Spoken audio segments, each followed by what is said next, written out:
The topic is the life of R.H. Boyd and his times.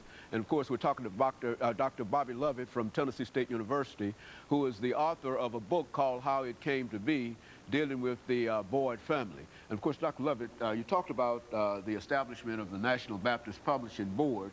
And we also understand that R.H. Boyd was involved in a number of other entrepreneurial activities. Right. And why don't you sort of give us an overview in terms of some of the things that he was involved in? R.H. Boyd arrived in Nashville in November of 1895 and established the National Baptist Publishing Board, which officially had its first quarter in January of 1896.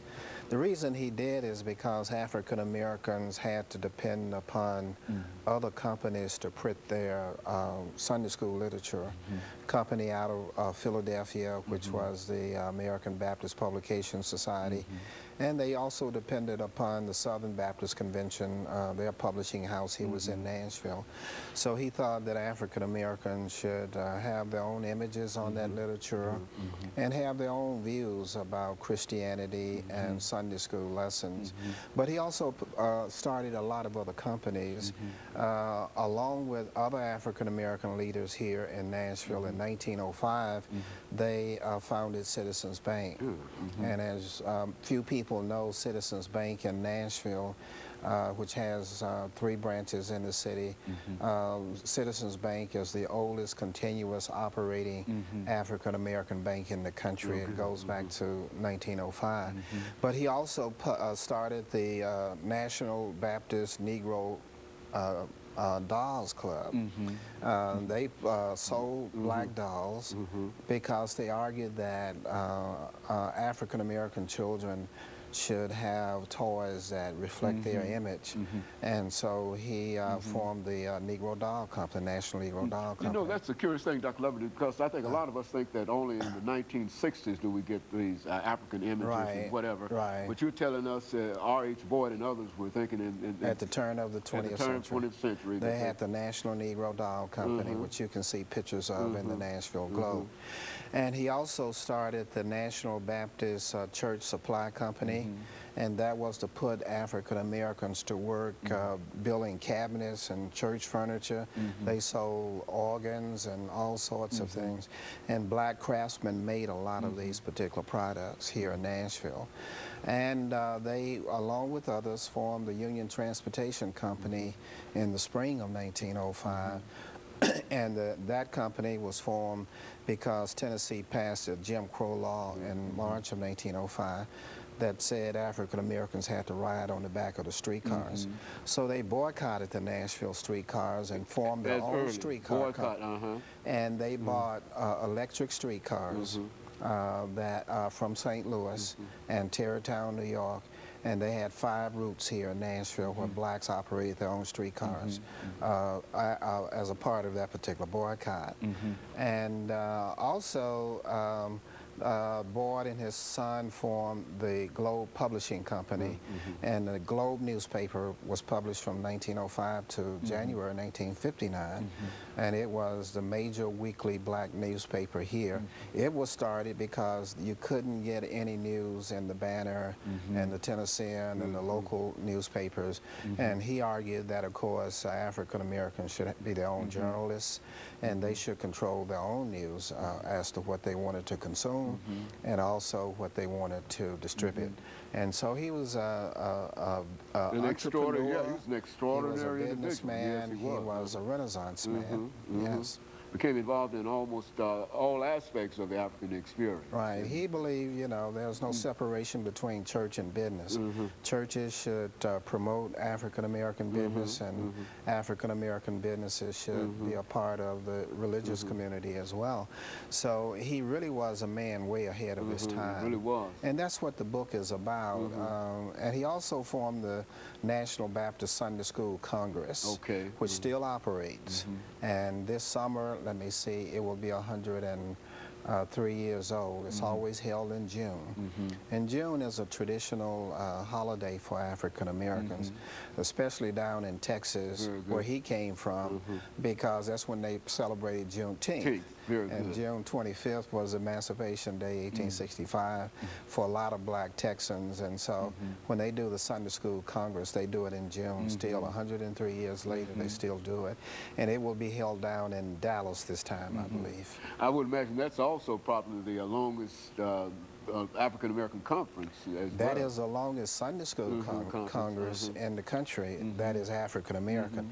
You know, the Chautauqua movement, you know, out of New York went back into the 1880s and so on.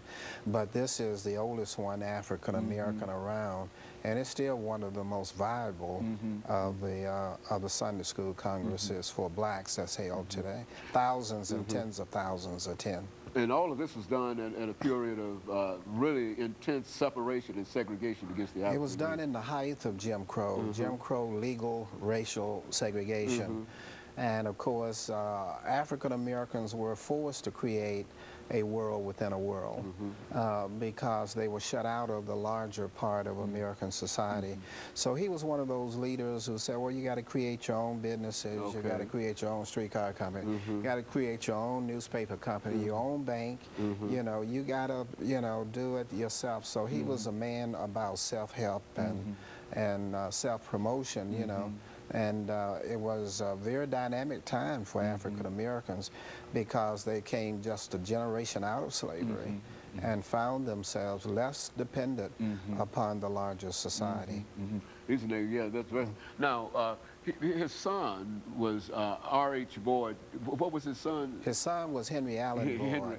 Henry Allen Boyd. He was born in Texas, and when his father died in 1922, he became head of the National Baptist Publishing Board and remained head until he passed away in 1959. Then he was succeeded by his nephew, T.B. Boyd Jr., and when he died in 1979, his son took over, T.B. Boyd III, who is currently the CEO and president of the R.H. Boyd Publishing Company. And so this whole family, this is why you were concerned with the family, the Boyd family. Yeah, a family that ran this corporation and still does.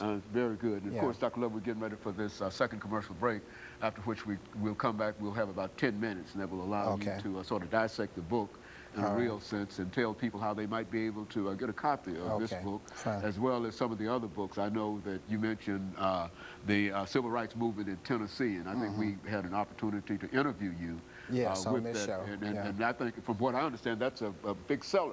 Yeah, that book is doing very well. Very good. I appreciate hearing that, too. And, of course, we'll be back with our audience following this very, very short commercial break.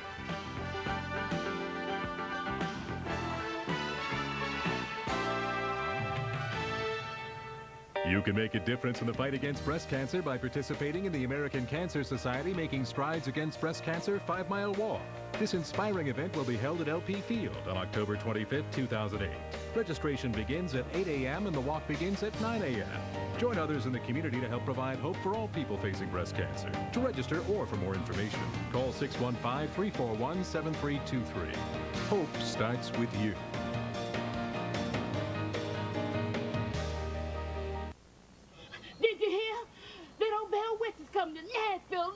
Murfreesboro, October the 9th till the 31st. Did you say BLovett3? At the fairgrounds. It's on BLovett3story.com. BLovett3story.com, you say, in October? I sure hope I don't see her, though. I do, because I'm a witch tamer. BLovett3story.com. BLovett3story.com. Oh, something's got my nose. Is that old witch? Enjoy fall in downtown Franklin at the annual Pumpkin Fest, Saturday, October 25th on historic Main Street. Kids of all ages can enjoy trick-or-treating with merchants. The All Things Pumpkin area with pumpkin contest and eating all day. Plus hay rides, fun food, children's carnival, chili cook-off, and live entertainment. Pumpkin Fest is free and open 10 to 6. Call the Heritage Foundation for more information at 591-8500 or historicfranklin.com. We are on the move to end Alzheimer's. Come move with us Saturday, October 25th at Centennial Park for the 2008 Alzheimer's Association Memory Walk. Registration is at 9 a.m. and the walk starts at 10. Visit alz.org or call 292-4938 to start a team today and walk with a purpose to end Alzheimer's.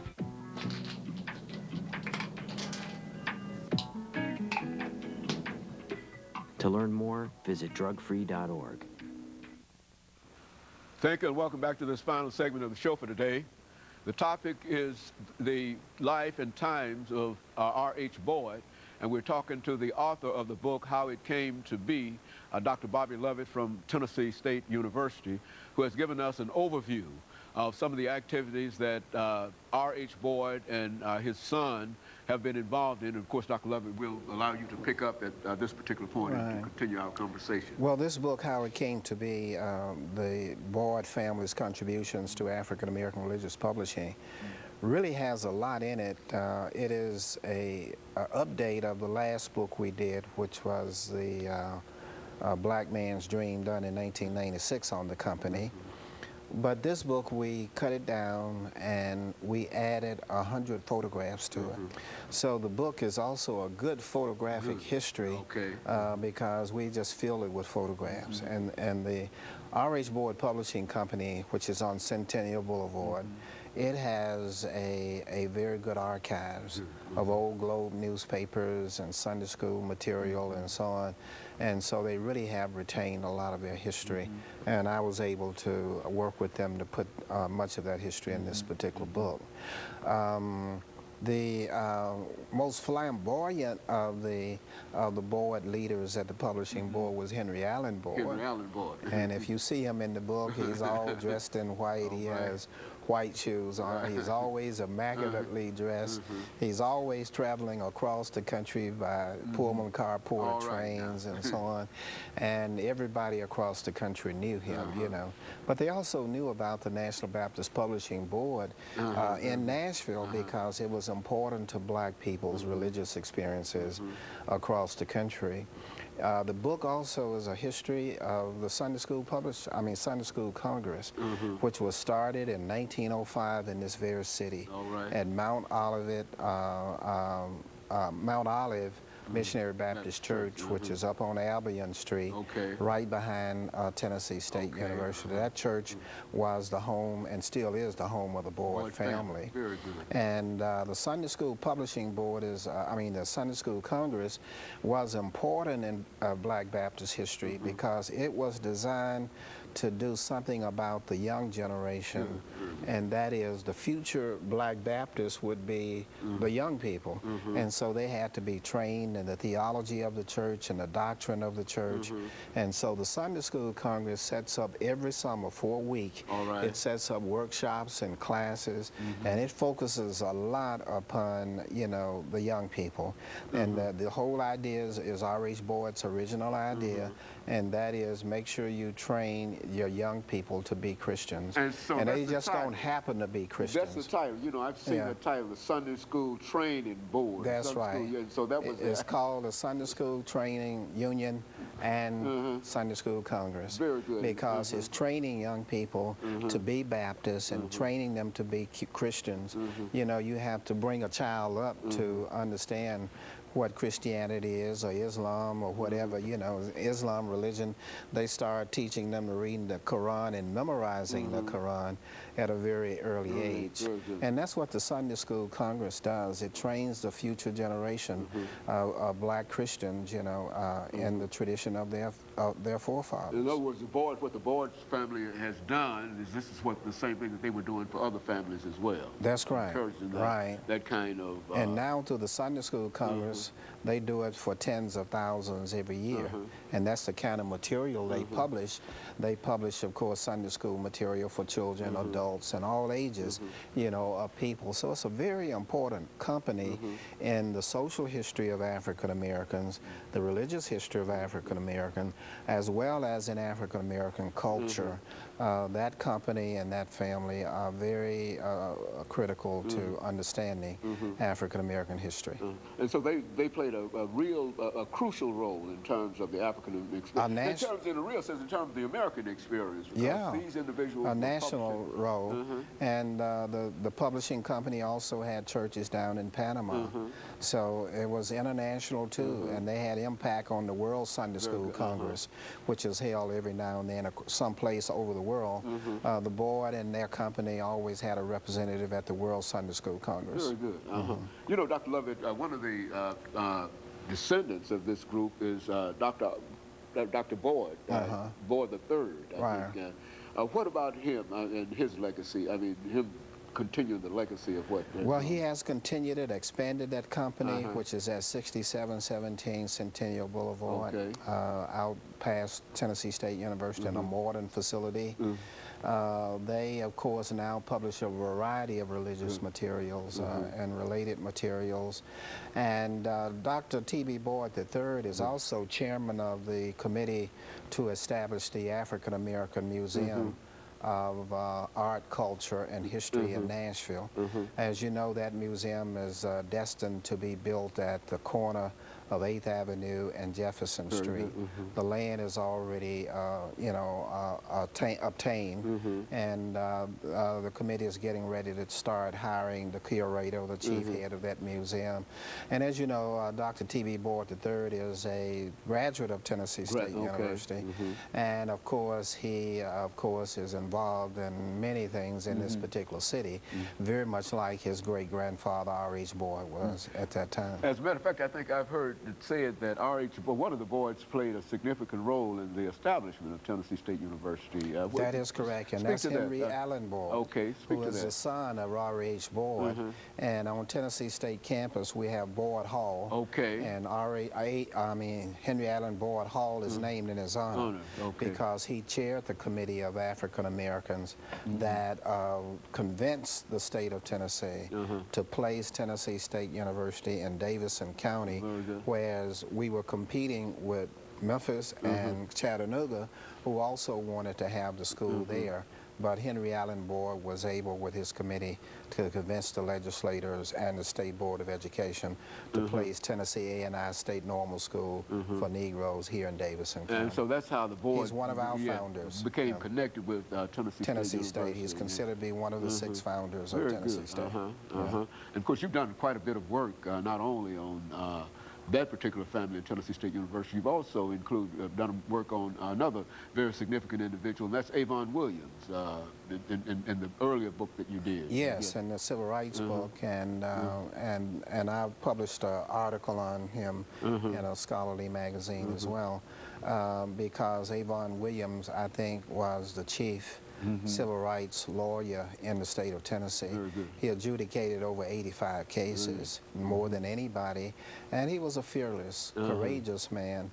A lot of people didn't like him because he was fearless, courageous, and black. Well, that's generally what happens when you're fearless, courageous, and black. But you know, you really have to give him a lot of credit. And there were others like Alexander Luby, and there were many black civil rights attorneys down in Memphis, like A.W. Willis Jr. and others, who really are responsible for giving us the legal leadership we needed to get where we are today as African Americans. You know, Dr. BLovett, over the last 2 minutes, would you say that, and this is what I've gathered from some of the things that you've said here, and well as some of the things that you've written, that Tennessee played really a crucial role in the development of African American culture, history, and the whole thing, because I think you talked about civil rights and the whole thing, that the state of Tennessee has played such a...